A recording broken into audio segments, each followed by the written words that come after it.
开会了。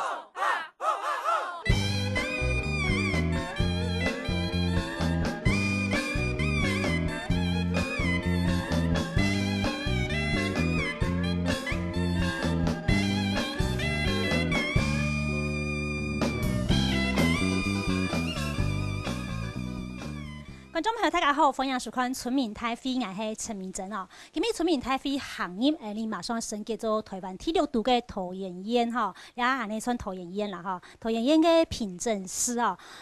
来讨论一真有意思的问题哦，是讲今年有真多后生跳的哈，来先李壮拔用起那只职务地方的基层的职务哈，做嘛介到后生人，甚至完全无政治经验的后生人，35岁以下的后生人，来参选用真基层的民意代表职务吼，到底样型嘅参选，其代表有乜嘢意义吼？对于你嘅台湾嘅几只政治生态有乜嘅改变呢？像今日一边来讨论，马上欢迎收嘅台党嘅来宾。第一个呢系你民进党民主学院主任杨长正杨主任。主持人、观众朋友、采访嘅朋友，大家好。因为礼拜民进党有组成一只那种民主洗草嘅一只组织哈，来推动那种后生人参加地方嘅村里长嘅选举这种嘅职务哈。故所有请到佢来讲一下，做乜嘅做样嘅事情。差点面收嘅系台湾艺术大学古今那个教书陈教书。主持人好，各位观众大家好。再来系你嘅沙云影视何宗勋何先生你好。主持人，各位现场的观众朋友大家好。你讲到桃园烟吼，马上要升级做台湾第6度变桃园市的哈。根据桃园县政府的统计，到今年5月底为止哈，桃园县县民的平均年龄是37岁，到全国排名下来是第2后生的哈。只有比新竹市哈还落细细的听听啦哈。故所咧到35岁以下嘅后生条，来先就按后生嘅桃园两百。嘅策划师桃园市嘅一种村里长嘅话，也是挺有特殊的意义做来讨论的哈。但是这么后上条了政治素人而现那种村里长呢，像先听新闻记者讲头，来看看两个后生人的故事，来了解佢哋参选的过程。高高拍车啊！来来，后生也是选好，加油！麻烦拜托了，高票多钱哦？谢谢。高票吧，后生你会出来中正啊？会向大家来支持一下。唔惊麻烦嘅义务拜票，34岁嘅王志杰同乡亲诉求，本后生人机会，佢要用自家嘅法律同想法，带本乡里无穷困嘅未来同想象。我哋县政府做过，古说第那位有东西好申请，正经地方为嘛嘅东西，我安尼张来申请政府嘅资源来地方来做了，安尼有啥去做呀东西。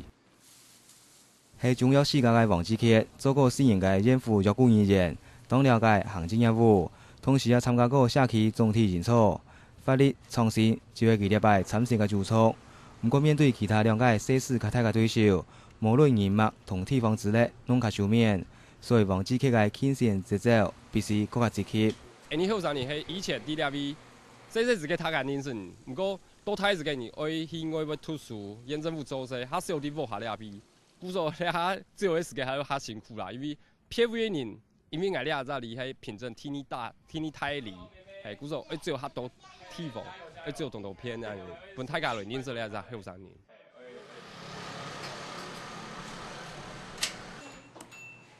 你好，不好意思，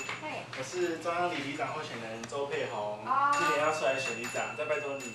向款也系后生参选里长界，还有了解周佩凤，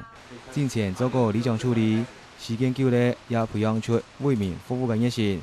礼拜佢决定自家出来选，将理念同想法带入社区。因为我之前就是还蛮热心的，在社区里面做服务，然后我发现我跟里民互动还蛮，就是我很喜欢跟人群互动，对，所以我觉得说，跟里民互动之间还蛮有那种感觉的，对，然后觉得就来做社区服务的这个工作。虽然只有25岁，这本人睇后生经验无啦了条评价，不过周佩凤认为自家嘅能力同观念，绝对唔会输本另外两届世事较大嘅对手。像一般社区的话，其实活动都是比较传统式的办活动，像比如说晚会啦，或者是游览。那如果是我们年轻人来办的话，可能就不只是这些了，就会增添到可能很多特定的比较不一样的节日，会有增加更多的活动。过去村里长总会本人谢世泰长期论坛、人脉关系、泰国理念来到影响。今年是台湾有史以来第一摆由政党同公民团体计划性地推出超过250个候选人参选基层选举，同时来到候选人拢强调理念同政策。那对于政党的经营进步来讲，更加强化还有深化政党同社会的连结。针对规个台湾基层政治体内来看，也为村里注入无穷宽嘅促进同政治文化。好，台湾看到新闻影片有讲到吼，当中候选人的参选，其实今年有超过200个啦，哈，超过200个，差不多35岁以上，哈，迄候选人的现在村里长哈，但是咧就青岛的候选人可能像人是插过针织啊，可能有些可能有走过这个投票手续投票，但是从来没有参选过哈，所以这个部分就很重要，就是说一个政治素人，当他投身这样一个基层的，就是人脉、人际关系经营是很重要的。村里长选举的时候，我想先请教一下何宗勋何老师，就是说，你帮他们上过课，好，那这个上课里面是有哪些重点是我们可以要提醒这些素人参选的年轻人的？那么，因为那个我们大家选村里长运动哈，主要上课的对象都是有志要从事村里长参选。好，那当然也有一些少数的现任的哈，但是我认为那个里长的参选跟一般的传统的市长选举跟议员选举是不太一样的哈，因为他不可能有任何的媒体的光环，所以一个真正的要投入那个最基层的里长选举的，他的重点就是要亲自去走过每一个挨家挨户，甚至去握到每一个选票的一个那个选民的手。而且不是只有1次，至少是要5次以上哈，而且要让他有感觉跟感动哈，那这样才有一个很大的一个机会。那我们来看看，就是说今年其实村里长的参选这个部分呢，全国村里长的候选人有14194人，应选是7851人，也就是说大概平均下来是2抢1的一个局面。好，所以说其实这竞争也算蛮激烈的了哈。那有这么多的参选人当中，我们再来看到下面一个数字呢，就是35岁以下年轻人参选大概有200人，跟上一届比起来呢，成长了这0.5%的。整个这个青年参选呢，占这一次的村里长参选人数是占到了1.4%哦。那我想请教一下陈办成老师，是讲其实大家也有叫公民团体发起，他讲先村里长也发通了哈。当然1.4可能还呢1%还算当少了哈，但是你还开始来做，假如因迄嘛个，你1.4%嘅候选人家是真经限度村里长的话，佢可能对台湾有嘛个改变。像礼拜候选人增加，迄认为候选人佢只讲一家迄讲无参加到，一家家乡嘅呢建设，无参加到家乡嘅发展，佮为几乎要见到减少，尤其你按多年下来，大家看得到，客家庄则好台湾嘅几搭民间嘅社会人才紧走退去，庄就变到无人，xã區啲都咩無人，唔單止係連都市都無人。但係廣東話題咧，即係講迄講就機會參加到呢最底層嘅最基層嘅呢共享嘅政治嘅呢層面對嘅地方嘅呢發展嚟講迄就完全新嘅力量啦，迄就新嘅生命力到呢位。其實你看到候選人可能讀書以後是離開嘅本狀啦，是應該種讀書，他咪要到迄種做事哈，所以。青島候選人可能佢對佢喺參選村里，可能係親無熟悉嘅哈，無說講總對人家唔熟悉佢，用佢呢就上分上數，對嚟參選，佢先期嘅做對乜嘅功課咯。第一件事情係重新認識自己嘅家鄉，重新認識自己嘅村里因為過去大家喺讀書老頭擺所以講唔係講老頭擺，都見係喺安強咯。大家鼓勵講自己候選人讀書了後急而離開家鄉。去睇都市去到三洋大兵嘛傳錢，傳到人嚟講啦結果咧，使得自家對自家家鄉完全唔知如果嘅人文特色、文化特色完全唔知，像我哋喺參加里長嘅選舉第一件事情是重新認識自家家鄉。從政像我強調，講唔都有民主洗錯嘛即講今年民主洗錯差唔多有54個。好上好现人吼，当然有的迄，有的震动，有的唔系，但是你的天数记得去呈现吼。做嘛震动的开始来做安样的事情，你的看到嘛个问题。俺时常问讲，村里是什么东西啦？佢唔系自治团体啊，佢唔系公法人啦，佢又唔系公所的派出单位，佢多在迄乜嘅？法律上佢係一個非常模糊的一個存在。哈，古頭來講出理政嘛、保政嘛，哈，日本時代按照暴政嘛，啊，清朝時代按照理政嘛，其實代表國家來控制地方用的啦。哈，民主時代以後，還走過來好多判選舉，這裡經濟將按照陳百了的朋友，他個過去推動沙期養出嘅經驗，就講地方是沙期事情，一聽到他個強下來嘛，因為係13年都要做呢。好，13年都要做嘅時間，前後輩就變到講13年哈，當到佢參選嘅時間，落派內冇乜關係。佢當當選以後，發嚟佢點會變派內一份子，又乜嘢？佢冇聽到稱都冇資源好分，所以你希望講透過安樣嘅過程，到去當做一種新嘅運動。雖然你係喺政治上，但是其實佢帶有一種社會運動嘅性質，希望講帶動大家重新認識村里係乜個東西。所以你規定講將來應該民主小組佢當選以後呢，佢將佢這個村里鎮邀請里面共下來組成一個村里嘅委員會，共下來討論佢嘅經費透明。韓國呢，你希望講斬斷黑金政治，唔是落派呢掛共下啦，我都靠我個村民里面都後尾強嚟出來啦，最近講村啦，村里長啦，前頭尾就講，你希望講將來了民主小草。佢哋當選以後能夠大家力量連結起來，當然也不排除講像中信大哥啦那個陳百大哥了，他個所推動的不同的部門，他個嘅努力啦，都整合起來，不分黨派整合起來，就講村里嘅政治本來震動性較大，你係咪共同變成一個台灣改造基層政治，從基層將台灣變出來，所以我們說改變台灣從這裡開始。從呢個里開始，好今日現場來到青島後生條，佢哋先李壯伯當然李壯伯係條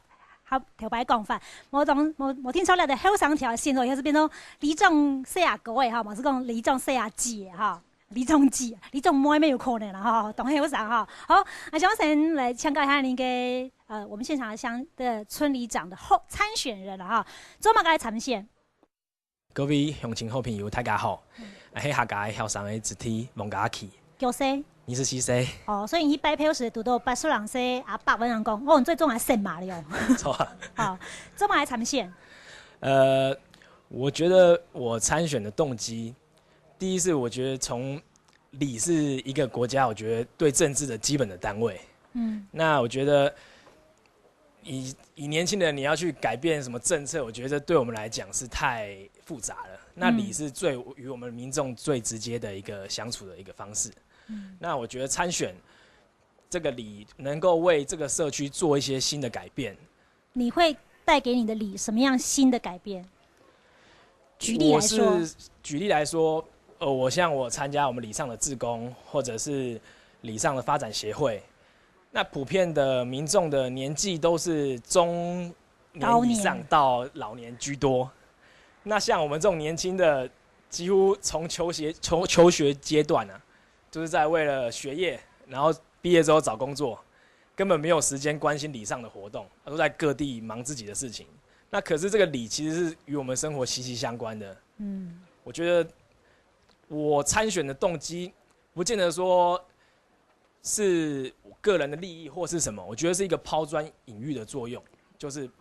要求就是給大家年輕人說，不要對政治太冷感。像很多從小到大很多政治人物，你從我們很小的時候看還在那邊，但我們到很大了，還是那些人，沒有新的人，沒有什麼改變。搞不好他服務做得好啊，也有值得你學習的地方。當然是有，就是好的也有，但是以同學之間來討論的時候，都會說政治人物普遍刻板的印象就是。選前做一套選後做一套，然後講話虛假說大話，空頭政策很多。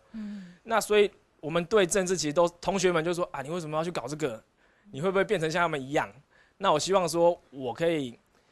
改變大家對政治人物的刻板印象。好，谢谢，谢谢这位黑长条哈，谢谢大家，谢谢。好，下一位，这位大哥，我是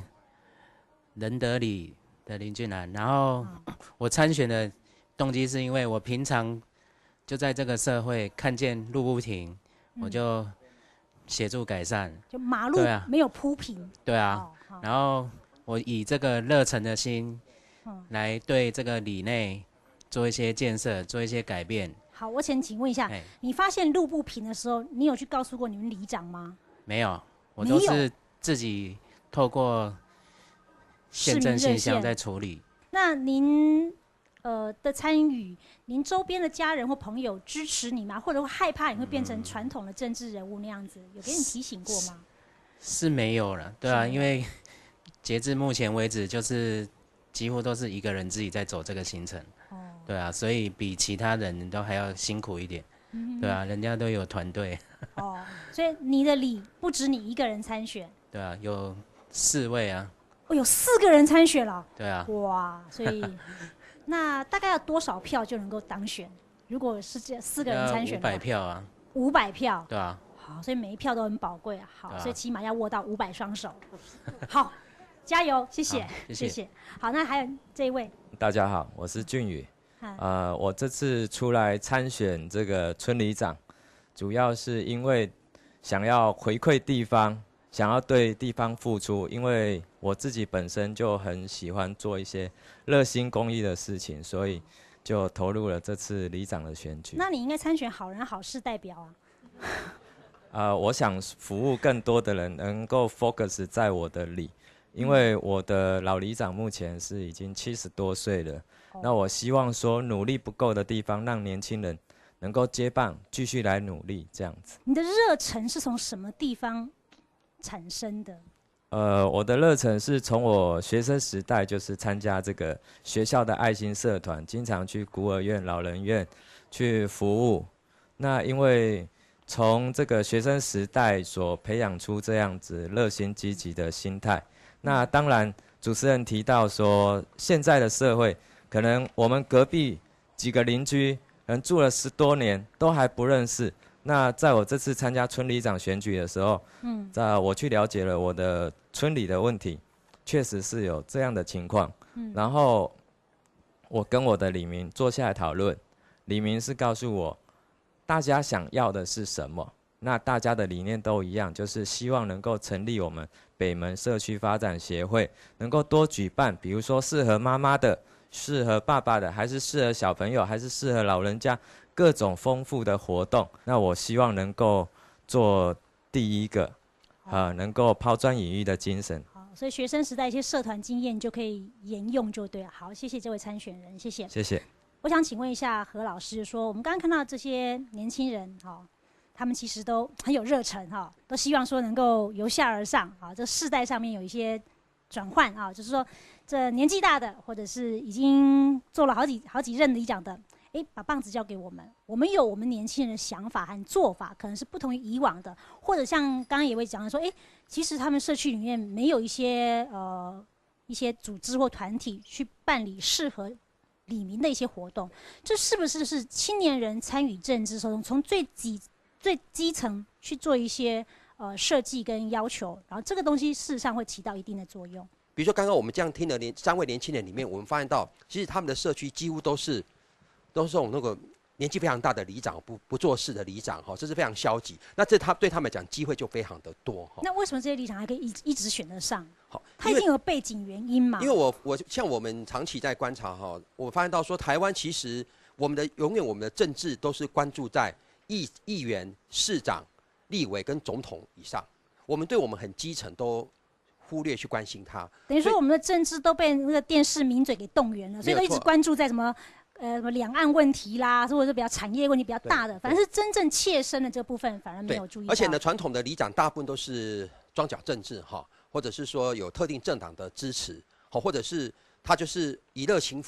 来做服务。可是呢，那如果过去我觉得还可以哈，可是这2年不太可能哈，因为这2年因为有那个非常多的公民运动崛起哈，那么相较而且尤其有太阳花学运等等的因素，我认为而且居民也已经成熟到某个阶段，大家对这种需求跟满足哈，已经没有办法满足他的需要了。好，所以我觉得年轻人如果你要出来的时候呢，如果你那个村里哈竞争力很低，比如说好像我们去年平均是上一届的那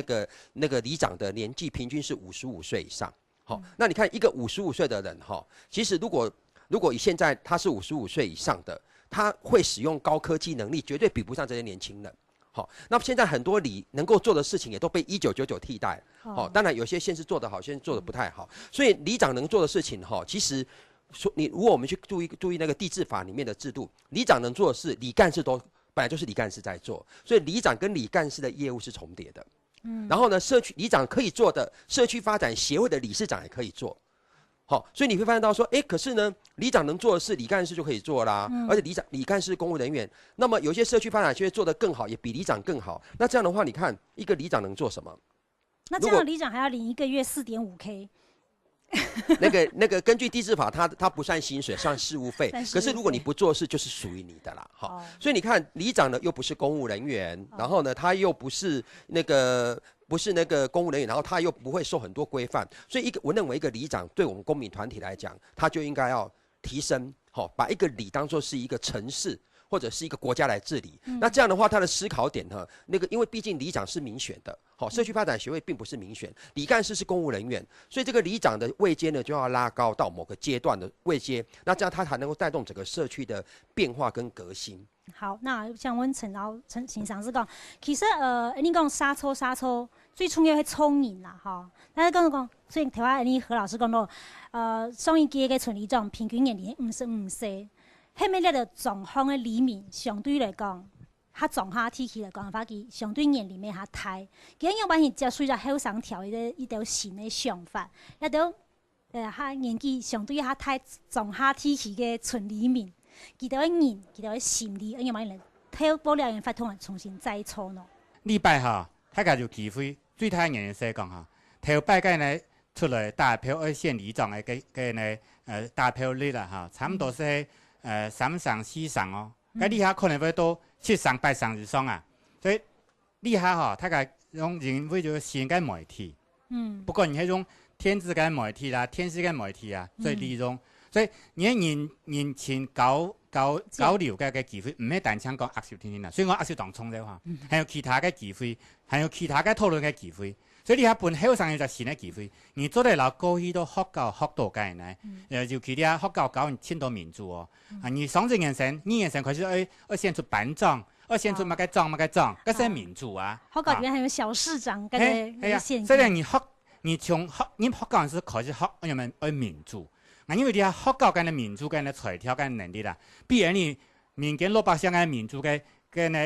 長度較高啊，唔過咧。奇怪呢，即行出學校時多賺社會，咁完全就變無力。我想禮拜係一個機會，就講本後生人相信老佢學到嘅民主嘅能力，帶入社區，本社區就尋到這個新嘅方向嘅機會。我想呢喺禮拜選舉後生人出來就先衝這個目的。剛才我請教長真講，係咪後生人因為頭擺所認識到嘅啦，講長期對政治較冷漠。我講，像那條好像當像政治是個條路人甲，或是他還有權力嘅去搞嘅事情，然後就後生條當然冇乜特別嘅關係。但是台灣咧按當然社會累積一種後生人對於社會現況嘅不滿，甚至有今年年初嘅太陽花學運等等。所以講，你啊細條看過嚟，就講，為咗後生人佢嘅公民意識覺醒嘅。給佢調升基層的獻祭，希望改變一個東西，但是有可能無。其實規個台灣嘅地方政治嘅基層嘅生態還係牢不可破的。啊，對後生人要打落去，其實無按改。假使有可能是講，你有看到嘛？是講有可能係雷聲大雨點小，最後可能還係一個比較前期和初期嘅發通，那長遠嘅計劃還係要來一步一步來實踐。台灣地方選舉時節，全部後生人包括村里長、大部分也後生人，做嘛進來，你也做老人啦，做牛事台湾民主啊，作老人家最有事，因为老人家做村里长、塔脚板、塔都当忝嘛，吼，做嘛毋分后生出来，吼。这个问题的背后，其实就会讲台湾的民主政治啊，吼，先票打落去以后就无民主咧，吼，民主唔要讲啊，先一声音听听嘛，民主要讲啊，先出来了声音来服务大家以外，我喊你中央的国家主任，我迄了村里的主任。要村里的事情，我还能继续来过问；要村里有事情，我讲等他个向好来做。你也唔咩啊？哦，里长先出来，俺门后，哦，一只石头空空翘翘，里长嗰只石头啊，哦，要唔撞到个父母来了，倒咧，七家做就倒咗嘛，很村里长来倒咯，哦，安尼也很后生人出来讲，希望重新带通，唔咩用，哦，利益的分配，咱唔攀理行哦，哈，中秋节又冇菜哦，哈。啊，嘛个服务费咧，嘛个年费时间送饭盘，哈盘有盘的有碗啦，哈，各种纪念品，你全爱有食有俩，怎么来呢？冇炒米粉冇人来，哈，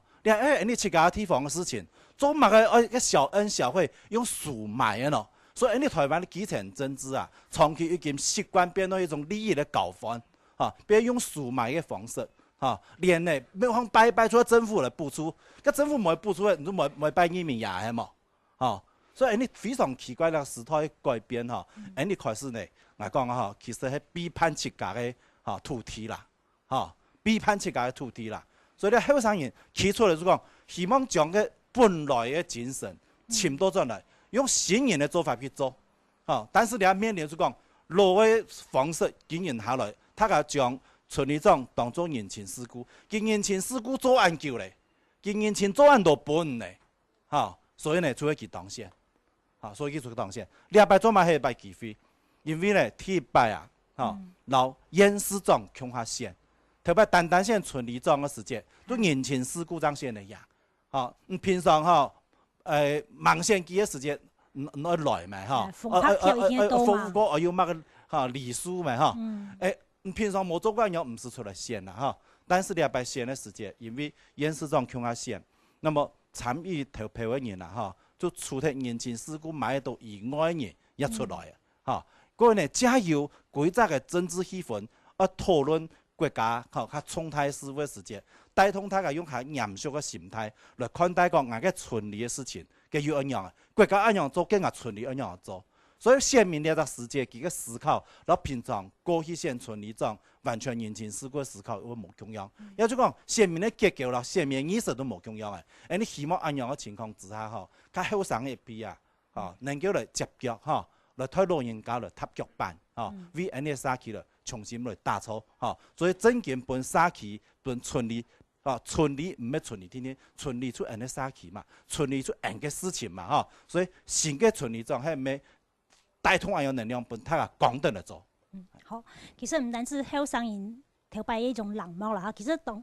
非常看咧，係咪真件總督嘅事情，大家見來見冷漠，專門飛本嗰隻獻出來村長去做，自家他冇嚟插嘅，自家係總督嘅主人，但是並冇啦主人嘅身份啦角色想清楚做好來像今日誒村民太平呢，等下你先去看下，廣告後繼續嚟談下後生條做乜嘅嚟縣村長、縣村里長像廣告以後馬上進入現場繼續討論。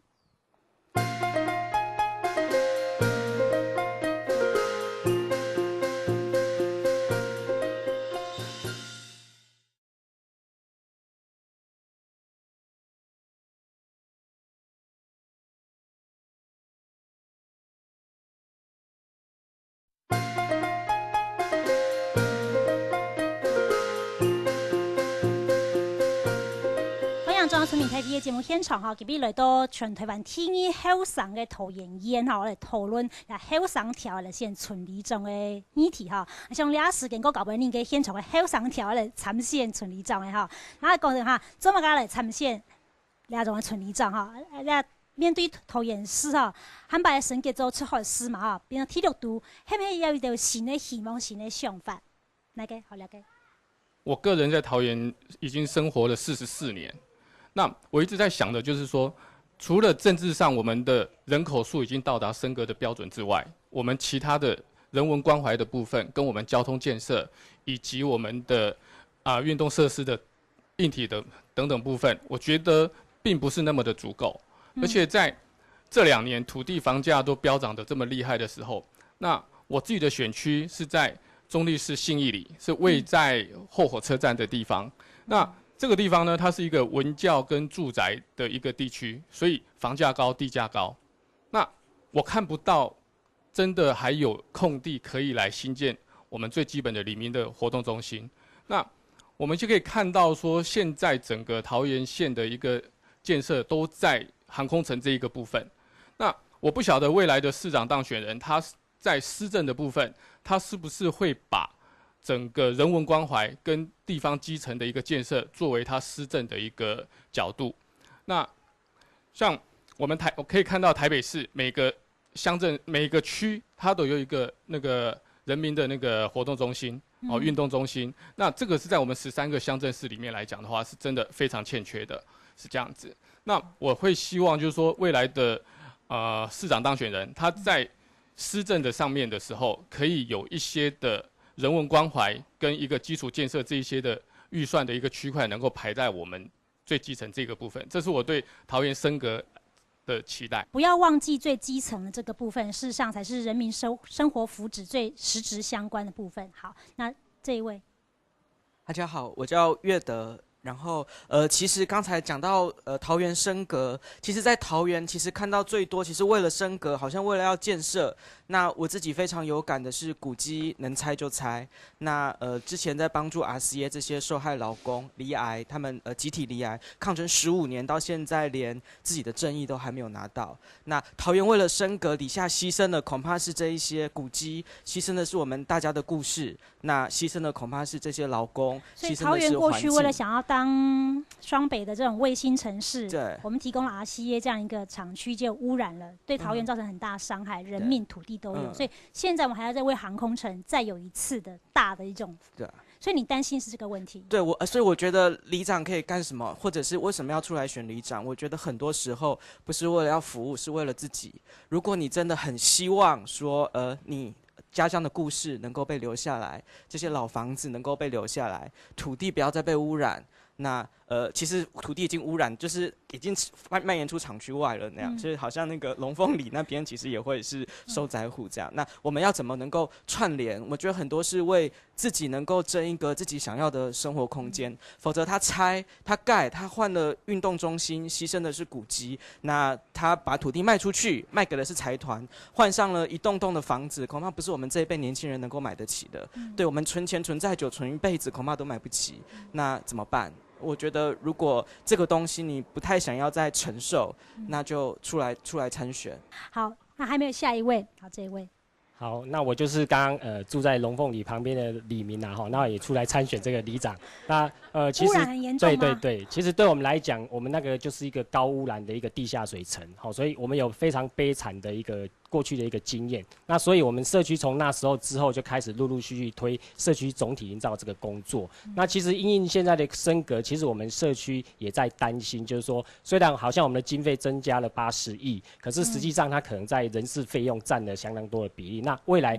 这些钱再投入一些所谓的社会福利工作的比例，我想也是相当的低。那也包括升格之后，我们的这个市公所升为区公所，它变成是官派，所以将来的一个里长，他可能直接面对的可能是我们的县政府、这个市政府的一个层级。所以里长的一个能力，我想会越来越重要。所以为什么年轻人要出来参选？其实在将来的市政府里面，包括城乡局，它可能有所谓的社区规划师，那我们文化局有所谓的这个社区营造员，那甚至环保局有这个环境的种子讲师什么，可是我们都非常期待。其实里长应该都具备这些能力，可是桃园县过去在推动这个所谓的行政社造化这个过程当中，曾经推了2年，可是呢去的里长大概上的课都是在打瞌睡的居多那实际的成效真的是非常的低，所以后来也不了了之所以我们希望说借由这样的一个升格之后，真的有越来越多的年轻人参选里长。好，我想请教陈老师是讲，其实台湾经过沙崎养抽施工20年的培力的过程当中，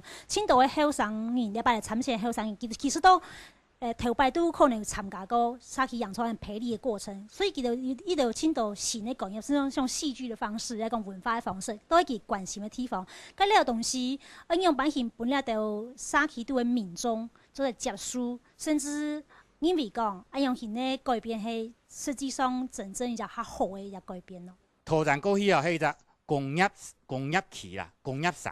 啊，所以讲为了工业牺牲很多，牺牲农业，牺牲农庄，牺牲百姓嘅生活，咁你我变到体力则都市咯，体力度哦。我种应该种你嘅机会，本你新嘅起来间嘅土城，有只新嘅生活，新嘅方向。大家重新讲，你要生活到一只健康嘅社区地度啊！你喺社区度就识到清清嘅水，你出去种菜啊，啉多嘅水唔係污糟水，像嘅乜嘅梨啊，你喺涼風梨啊，涼風梨嘅水確實污糟啦。啊，迄講你縣道冇聽做就機會那個水變搶起來，迄經驗最老，你縣道里長最老水搶起來，你馬上唔羨慕你。不過你過去冇人敢講哦，雖然講過去大家參選啊。唔敢講一隻家鄉嘅理想，我想禮拜好生人我老師家嘅呢人生嘅夢想嘅理想提出來，用安尼理想對社區嘅理想，對人生未來嘅呢當好嘅理想啦，老百姓來談，本百姓知，唔係講係是講父母家講嘅，你哪裡有錢去縫貼拍貼，你發呢樣時你10萬20萬咪唔拉中啦，你要老人嘅有用嘅人生來。貢獻社區唔係發紅包啦，咁唔係充電啦。好，那我想請問一下何老師，就是說，事實上我們知道，台灣這幾年面臨很多的開發的壓力啊，尤其像桃園市，未來要升格為桃園現在升格為桃園市，甚至還有一個全台灣最大的開發計劃航空城，它其實面臨的開發壓力非常大。那很多時候一些古蹟或者是一些生態環境的保存，都會跟這樣的開發面臨很大的矛盾跟衝突，可是村里長就是第一線面對這樣衝突。可是過去我們看到很多的開發，村里長恐怕不是有很多時候不見得是站在維護這樣一個好的生活品質或好的一個文化內涵的層面，反而是站在一個贊成推平式的，就是開發的方式。那有沒有可能這些年輕的村里長參選人，他們如果當選村里長之後，對於這種第一線的面對開發的壓力，他能夠做一定程度的阻擋，能夠為台灣留下一些值得讓我們覺得去稱許的美好。有很多成功的阻止開發、污染的，都是里長扮演的關鍵的角色。但是呢，因為我們傳統的里長都是被舊勢力所把持的，所以你看這次呢，在桃園就像應該是在那個上個月我們就有桃園，我們就有一個果林社區啊，他們就是因為過去的里長就等於說果林社區有沒有一個污染的工廠，但是呢10多年來這些里長啊，甚至官員呢都是被收買的，所以沒辦法改變。但是這次選舉出來的時候呢，居民等受不了了，所以開始就有候選人願意帶你的里民啊，願意出來反抗。所以有時候呢，組織就會。對，所以呢，其實有些時候就是這也是給新人很好的機會，就是說我們的里已經是一灘死水，然後任憑環境污染，人家都變得是富裕非常幸福，為什麼我們的社區這麼慘？這就是說居民沒有自覺，所以一個里長的權力是非常大。因為我剛剛講，我們剛開始有講過，就是說里長不是民意代表，也不是公務人員，但是呢，他呢是要就是說由區長跟市長所委辦業務。就是由里長負責，所以我們的里長就是一個社區非常重要的守護員，甚至是一個預警系統，因為你最先知道整個地方政府的開發，你都會最先知道。那如果你有良心就擋得住，那如果你呢是昧着良心，那麼你也會在當地會被譴責，因為那種地方的那種聚落還是它有它的壓力的啦。好，剛才我們從真是講，其實恁條講到，做唔得講先過村長以後，是老所有事情不用本村長去，咁咧就民主制度先上村里長以後，當然就真當冇可能是不用本村里長去做嘛，你都係要真當嘅結構組織。我來聽數據的吧，所以講，一樣版型像村里長記得，當然往下經營是經營他們村里面，往上經營是可能上一層嘅民意代表，因為不可否認，有的政治嘅資源嚟講，有的建設經費來自兩部分嘛，記得都兩向上經營的部分，一樣版型來做，可以講政治上的結盟嘛，嚟講一種搞彎，嚟講那種有可能都兩擺一邊舉體。過去你有鄉鎮市長未必老嚴重強黨強派嘛，所以呢，多少佢含有隻資源呢，機制都會搭配，那麼村里長啊，佢可能老市長冇強派，但是老個出海市嘅全國嘅市長冇強派，但是佢老那個沿海市嘅鄉鎮長強派，安样世界其实还有权力上面互相的 balance 呢，你要全部呢，你要拿到桃园市长，就赢者全拿，赢者全部拿起来，所有的里长全部都同赢嘅咧，安样样版型来面对安样的问题，我想将来不外乎其他嘅方向。第一个就讲，村里长要变做一个社区共享议题的倡议者。第二咧，不单止要倡议，还要联合相关的村里他嘅共同来合作。比如来讲啦，罗家海污染，你喺咩讲？罗家海上游到下游的里长，成立一个联盟，里嘅联盟，我共同来治理呢一条罗家海，共同联合起来，监督县政府唔去应用编辑到预算，来检查呢条工厂排污水，唔应用编辑到钱，来维护改善水质，至于用样基层结合起来的力量啦，好，感谢常政。好，还有那个你嘅参选人，我来发表下意见呢。那个桃园升格，公务人员不一定有在升格，可是所以公务人员没有升格的时候，那这个时候怎么办？那就是里长要升格。对，那里长他要升格，对于未来的一些市政的一些想法，或者是在地里面的一些想法，有一些对桃园未来的一些想法去做一些事情。那因为以前在县政府在工作的时候，其实你可以看得到一个很重要的事情，就是很多事情其实都是由上而下。究竟係嚴重，係做乜嘅？係就開始做。不過下面最基層的這些鄰里，它不見得需要你這些工程。因為有一些東西是為了上面為了要去包裝它的一些政績，它到下面之後，可是可能反而是破壞到地方。所以當新的里長要去做一些新的事情的時候，他應該要有一個很重要的一個工作，就是說，他必須要是整個去統籌整個鄰里之間大家的一些意見跟想法，整個概念對於我們自己村莊的一些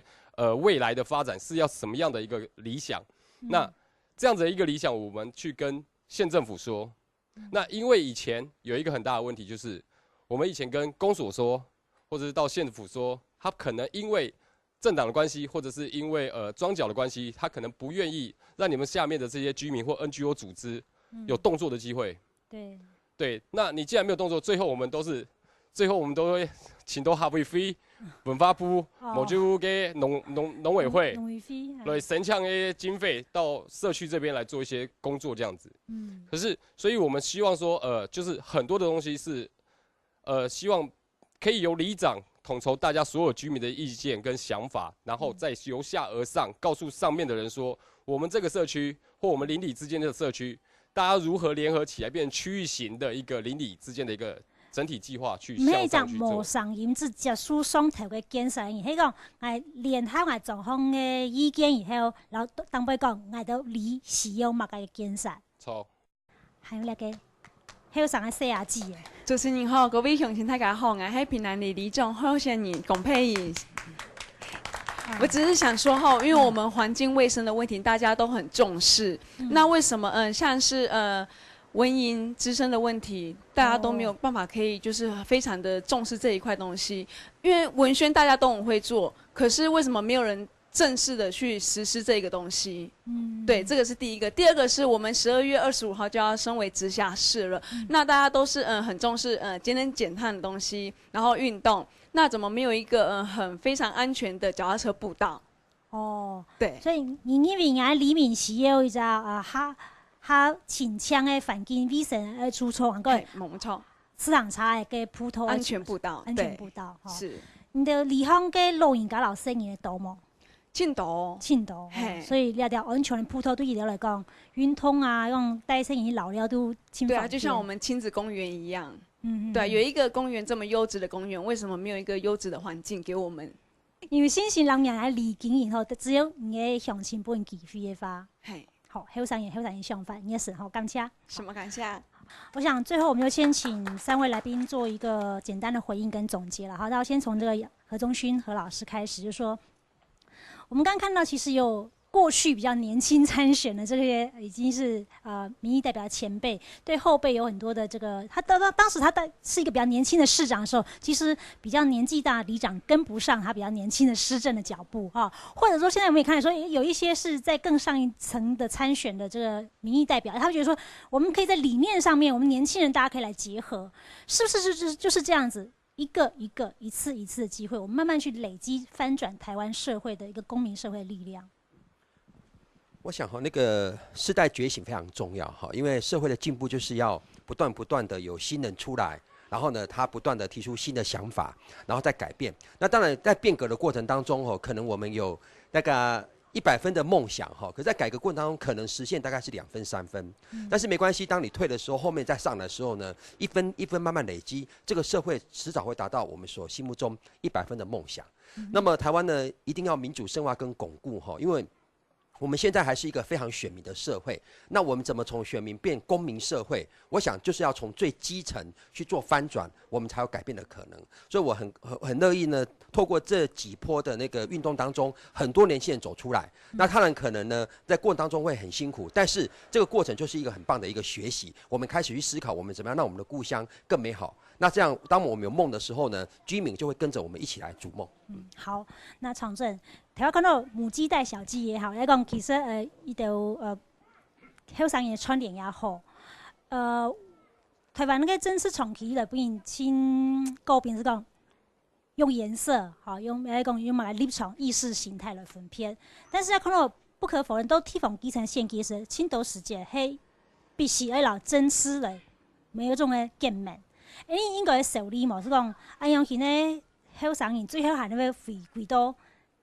你还某中医那种政治的那种对决里面去，需要这样担心吗？因为讲其实你得有某种的想法并做法。我想分两方面来看台湾社会经常是讲很多蓝绿对决蓝绿撕裂其实任何一个民主国家有不同的政治立场有不同的价值的选择。非常正常的事情，你做的蓝，我做的绿，本来是党次元的事情，台湾演变到很多相似民主内战像你其实就会因为讲，你在基层的公民社会的上述的长度唔拉啦，所以一讨论全部国土政治化议题，各种国土政治化议题无法度到实际生活当中公共事务结合强下所以我想。将来我哋想要推动的工作，是希望讲，进一步不单止讲推动后生人来参选礼拜选举结束以后，我哋还会继续有相关的计划，比如讲，让班员继续来推动强严的公民参与的训练你公民参与包括乜嘅你后生人太阳花，佢做的干到国家两岸嘅经济贸易嘅立法按冲太事务。其他都有想法，当然，佢也有能力、有材料来关心啲村里乡镇县市的公共议题嘛，所以你希望讲将来推动我哋我认为讲或者做讲个係社區民主的养初啦，也或者讲公共议题嘅社區养初本后生人有機會來參與啦公共嘅事務。你做帶定大家合作來推動來監督縣政府。議員比如講楊家良嘅先導去，你做檢查看佢到底有出息冇？因為人嘅憲法憲高憲久，完全冇去開會。你做監督你嘅琴到底佢上嘅人，你非要標記佢嘅記錄係乜嘅？你做得拿出來。所以將來你想攞強人合作來推動。讓班人嚟監督協力，當然也有創意，唔有人嘅想法。所以聽一點就講，強人讓班人提出一個共享嘅創新，有時共享嘅創新可能當社會件事情，比如講有人講，外縣村你當將來嘅細隻社區嘅工具庫，我要專控嘅機器，我要專服務內嘅機器，不能別講大量空一年個做大個量空能買機嘛我做有隻共享嘅，我卡拿出來，我卡拿出來，它共同來使用。你話做一種社會嘅相信力、付出力嘅能力，從一件小事情所以講將來你讓班人推動后生人参与了个xã區地方嘅共享創新吼，列出你將來希望來做，咱個也希望講，你當到法律上吼，對於青年參政友善度不夠，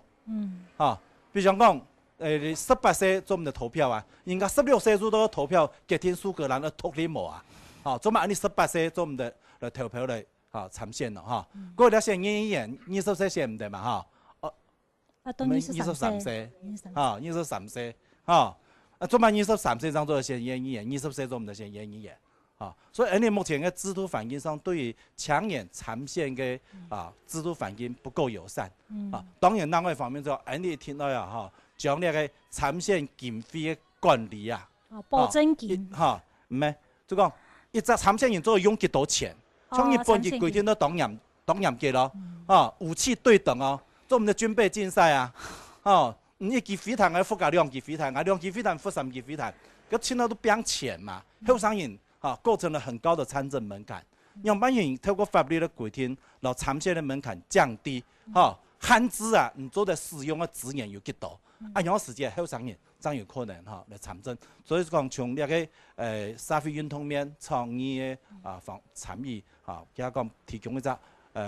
政治基層、政治實習計劃，嗰個呢制度嘅環境嘅改革，你同啲所謂你將來繼續努力嘅方向。好，那最後想請教陳老師是講，其實李總爸可能經過了解以後會有李總哥、李總妹等等講李總姊會出現李明應該做好樣嘅心理準備嚟面對一個新嘅李總，完全冇強樣嘅一個時代嘅一個演變。七家嘅xã區七家叫。因為七家嘅呢xã區你冇辦法委託披薩嚟啦嚇。像後生人係得新嘅高嘅一群人啦所以講對於後生人嚟講，七家咩樣嘅信心可以做件事情。對於年紀較長嘅人年紀較大嘅人嚟講，其實唔係講單單愛相信佢，係愛拜託委託後生人出來，因為講。呢個社會係講冇後生化，本後生人行出來其實你係規則接唔到，大家規則社會是老化體嘅比如講，呢個家庭嚟講，你會拆老屋，因為拆老屋，因為其實因為講呢個路冇效嚟冇用嚟，所以拆體結。結果後生人因為講呢個老嘅東西要隻頭擺文化嘅記憶佢呢啲係頭擺寫上都係睇佢隻轉頭隻殺股全部都叫簽好，所以因為講呢擺後生人參加呢就選舉就人口就增加呢件事情，表示講規則後生人就規則社會就進步啦所以講迄就機會嘅時節大家要相信呢群後生人七家嘅社會七家叫。好，我想村民太飛呢。今日倡導大家來選村里長咧，就參選人來可以講是講佢哋做乜嘅愛來參選村里長，除咗佢哋後生人外，像後生唔係重點，那請到後生人以選其他嘅地方嘅基層人、公務員、民意代表等等，但是做乜嘅愛來選，係唔係人嘅選區裡面度，因為後生跳出來選里長。佢哋意見，佢哋證據係咪出定嚟留心，來注意。假使唔同因為講，咧就新嘅政治素人，佢哋參選村里長，佢哋證據也講，佢哋意見係因為講，出得支持嘅話，然後數上嘅票大本佢哋，你嘅社會嘅改變，無聽錯是從廿個一票就開始來改變起。今日村民太飛感謝人嘅參加，送大家支持，謝謝。